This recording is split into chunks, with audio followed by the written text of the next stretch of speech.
Well, hello, welcome again to our reading of the Odyssey, Book 2, and we're almost finished this book. And so we continue on from line 413. Hos araphonesas hegesitot toi dam heponto. Hoi darapanta ferontes eoselmo epinei, Kathesan hos ekeleusen Odysseos philos huios.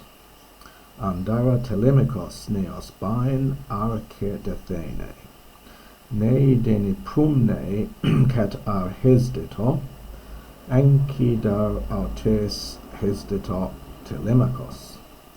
Toi de prumne selusan, ande autoi bantes epicleisen kathiston.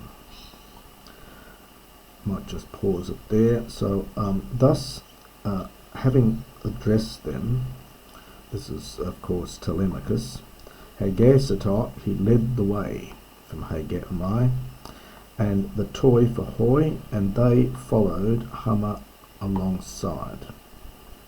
This is from Hepamai. And they carrying, or perhaps bringing, all the things. Kat Thesan is an apocryphated form. It's from Kata Tithami, and the alpha drops out here. So they placed them epinei on the well-benched ship.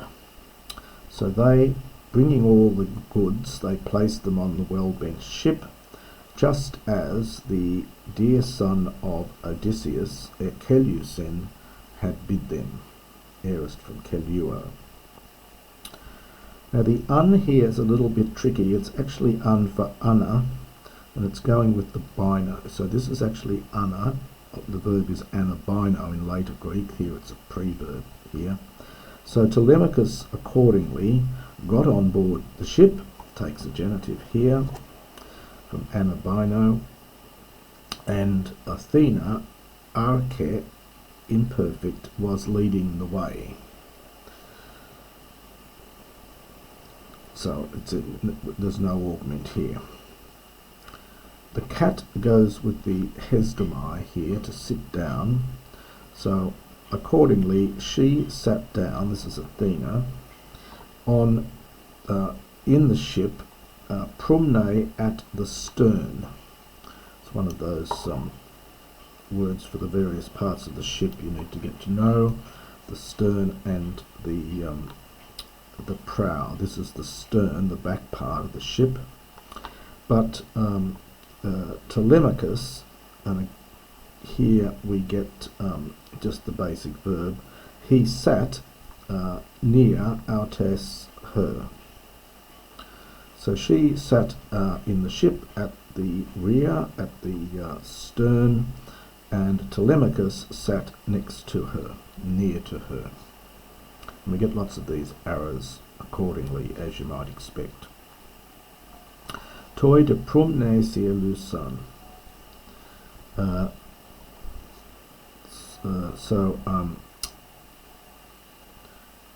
And they, Elusan, heiress from Luo, they released the prumnacia, as an alpha elided here. This refers to the ropes that attach the boat to the shore. I think I'm not sure what the technical word for this is, the forestays or something, but so they released the anchor ropes, probably is the best, the ropes that connect it back to the shore. And having done that then, and now we get ana again with the bantes. So an de kai autoi bantes epicleisi kathiston, and they themselves, that is the ones who released the, oh that's right, the technical word for this is the horses. It's HAWSERS,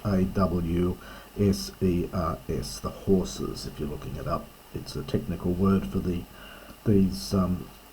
ropes that attach the boat to the shore, the horses, HAWSERS. So those ones who did that, they, then the An for Anna again with the Bantes, they themselves also got on board.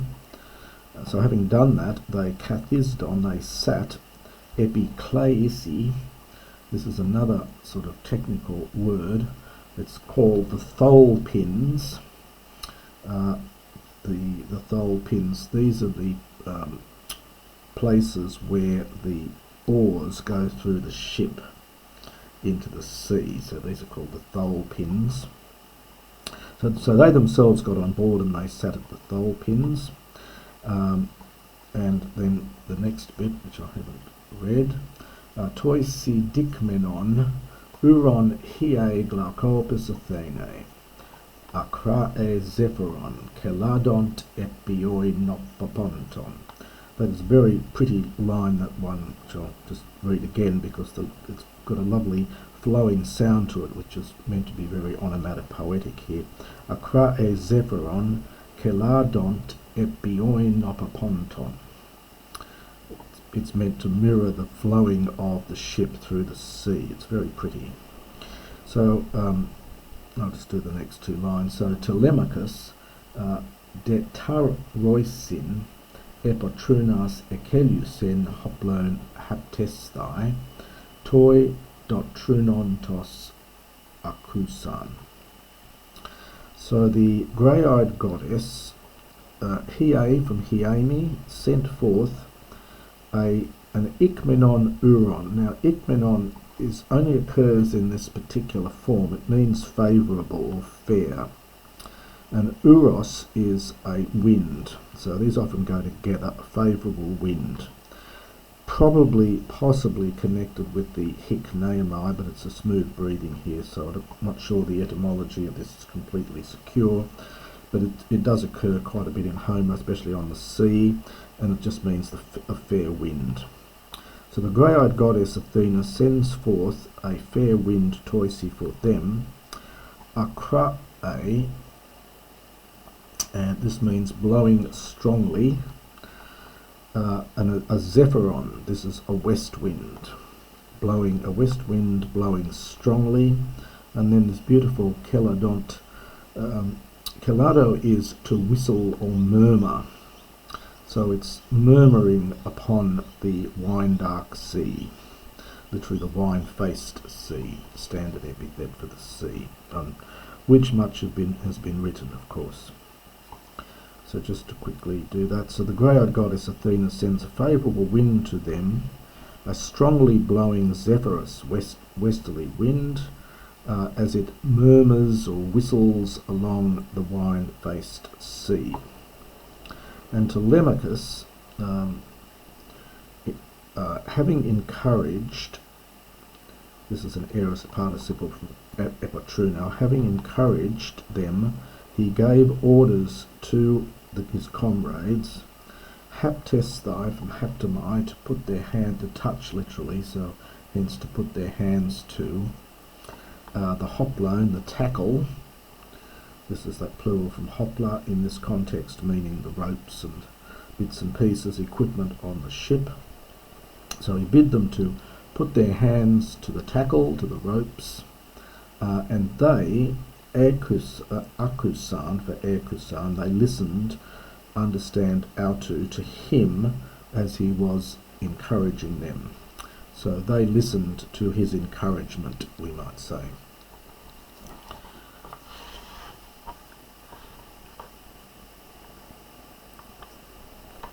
I'll just steady this here.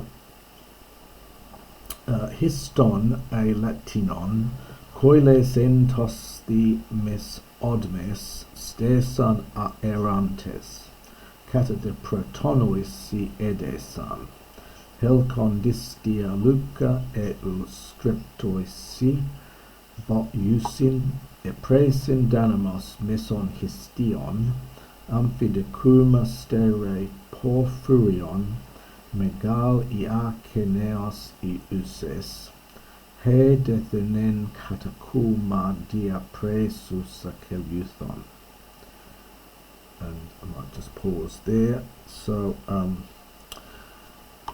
now the histon this is from histos. There are two important words to get used to here with boats and so on. Histos is the mast, and we're going to have histion, which is neuter. I'm going to have that a little bit later here. Histion is the sail, and in the plural histia, the sails. So histos, second declension masculine for the mast. So the main verb is having lifted it up, they caused to stand, that we would just say they placed the mast, which was elatinon, made of pine wood, entosti, inside the koiles, the hollow mesodmes. This is a mast box. The etymology of this seems to be the dum from demo, to build, and meso in the middle. So it's something which is constructed in the middle of the ship, and it just simply means, in the context of the ship, it means the mast box that you put the mast into and then you tie it down with ropes. So having lifted it up, they placed the mast, made of pine wood, inside the hollow mast box. Now the kata goes with desan from kata deo. They tied it down pro tonoisi with forestays is the technical term. These are ropes that keep the mast in place. The ton root is from tano, to stretch. So these are the ropes which stretch out against the mast. They tied it down with forestays. Helkon, imperfect from helko, and they began to drag the, now this is the histia, this is the neuter plural from histion. We get the next line here. These are the sails, the white sails, and they did that. Now we've got a dative here, use streptoisin bot usin, with well twisted ropes. This is just another compound here, so with well twisted ropes. Epresen, now the wind, epresen, this is from Pimprami.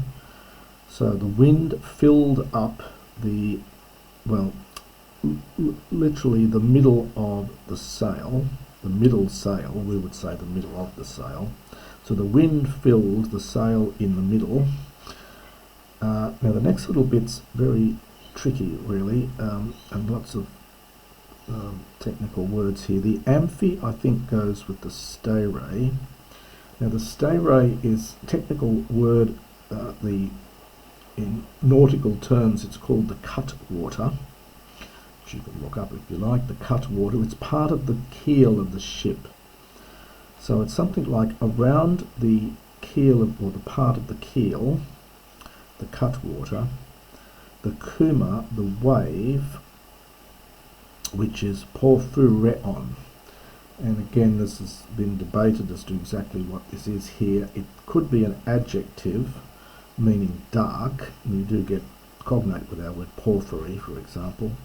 It could also be a neuter participle, meaning to bubble up or to surge or to heave. So I'll take the latter, I think. So, and then iake is to make a cry, to make a loud noise, and then megala is adverbial. And I think we're getting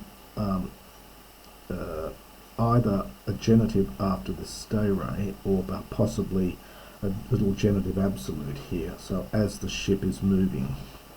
So to put it together, around the cutwater or the part of the keel, a wave bubbling up or surging, a surging wave made a huge noise as the ship was moving. Participle here from Amy Ibo. Difficult little section, that one. And the last bit here, he de ethien catacuma dia presus keleuthon de saminoi dara hopla thoen ananea melainan stesan to creteras epistephias oinoio lebon da thanatois sithiois I genetesi ec panton de malis de dios glaucopidi curae panucie men rege kai eo pere keleuthon. And this is now referring to the ship. Etheen, imperfect from theo, it was running. Well, just slightly metaphorical here. So it was running along. Katathumon, along the wave. Dia presus keleuthon, completing its journey. De samina de hopla, and when they had tied up from deo the hopla, the ropes, the tackle, stesanta, they placed, literally they caused to stand,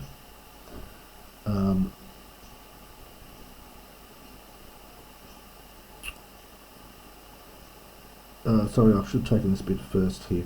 So when they accordingly had bound up the ropes, ana thoein nea, up and down the swift black ship, they caused to stand the crateras, these are the mixing bowls. They caused them to stand, and their epistephias agrees with the mixing bowls. They're full of or brimming with. It's that from that verb stepho, to top up something. So they caused to stand the mixing bowls that were brimming with oinoia, with wine. And they began to pour libation to the immortal gods, the deathless gods who live forever, and from amongst them all, especially they poured libation to the grey-eyed daughter of Zeus.